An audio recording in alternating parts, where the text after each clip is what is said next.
Viewers, আজকে আমি চলে এলাম বাংলাদেশের নোয়াখালী জেলার অন্তর্গত একটি বৃহৎ দ্বীপ। এই দ্বীপটির নাম হচ্ছে হাতিয়া, যেটি বাংলাদেশের মেঘনা নদীর মোহনায় এবং সরাসরি বঙ্গোপসাগরের সাথে যুক্ত একটি দ্বীপ। এই দ্বীপটির আয়তন হচ্ছে 1500 বর্গ কিলোমিটার, যা বাংলাদেশের অন্যতম নদীগঠিত বৃহত্তম দ্বীপ এই হাতিয়া দ্বীপ। ভিউয়ার্স, হাতিয়া দ্বীপ তার সবুজ শ্যামল প্রাকৃতিক দৃশ্য, বিশাল চরাঞ্চল, বিশাল বাগান এবং বিশাল সাগর পাড়ের জন্য এই হাতিয়া দ্বীপটি বিখ্যাত। আমার ব্লগ চলাকালীন হঠাৎ ক্যামেরার সামনে ধরা দিল একটা রামধনু, খুব সুন্দর একটা ডোমের মতো দেখতে। ট্রলারগুলো কেউ মাছ আহরণের জন্য যাচ্ছে, আবার কিছু কিছু ট্রলার এদিকে চলে আসছে। আর সর্বোপরি প্রাকৃতিক পরিবেশের এক মনোমুগ্ধ জায়গা এই হাতিয়া।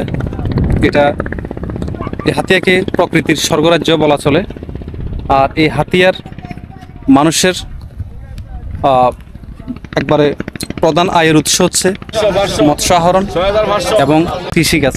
আপনি এখানে দেখেন, এই যে জমিতে ধান চাষ হয়েছে এবং বাম্পার ফলন হয়েছে বলতে গেলে। এবং এই যে একটি বন দেখতে পাচ্ছেন, এই বনে আছে শিয়াল, হরিণ এবং এই বনটি অনেক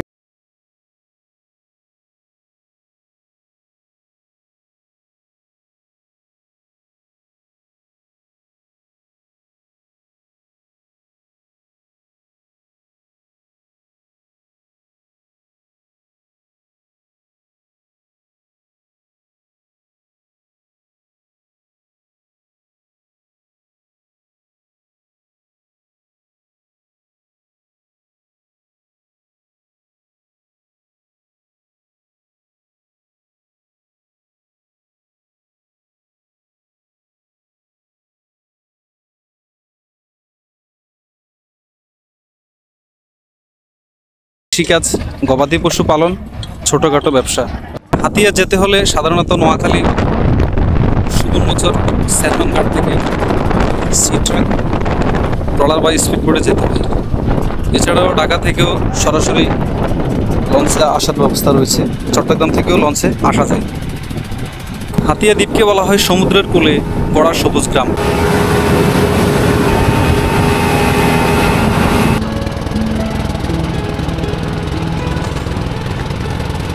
এখন আছি হাতিয়ার ঠিক পূর্ব পাশে এবং এই স্থানটির নাম হচ্ছে কমলার দিঘি।